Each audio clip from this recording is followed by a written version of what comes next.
And so parents, as you're out shopping and getting your kids ready for school this year, you may want to take a second look at that backpack. You might be surprised how bad they can be for your kids. So we're bringing in the experts to talk about the impacts. Joshua Garfein joins us right now. Thank you so much for being here. We were just talking during the commercial break about my daughter.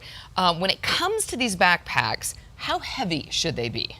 Well, so it's tricky. You need a dependent based on how heavy your child is. So a child who's very fit and active can have up to 15 to 20% of their body weight. But for the most part, the American Academy of Pediatrics and American Academy of Family Physicians says about 10 to 15%.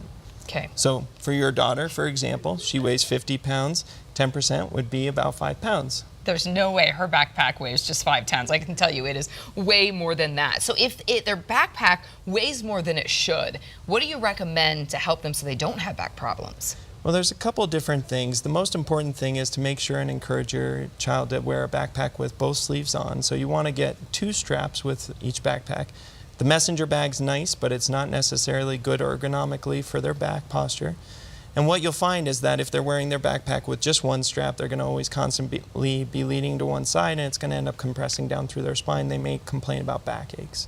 So you want to look for a backpack that's got nice white stripes, white strips, and then you're going to wear it over both shoulders. Okay. What are the problems? Like, what issues can kids have as a result of not wearing their backpack properly or wearing one that's too heavy?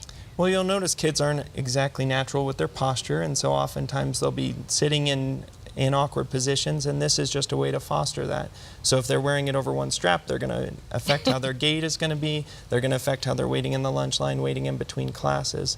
So the more concrete they can be about wearing it over both straps, the less of a problem it's going to create. Okay, so we see some kids with the rolling backpacks. Those have become, I think, a little bit more popular. Do you recommend those? Is that another option?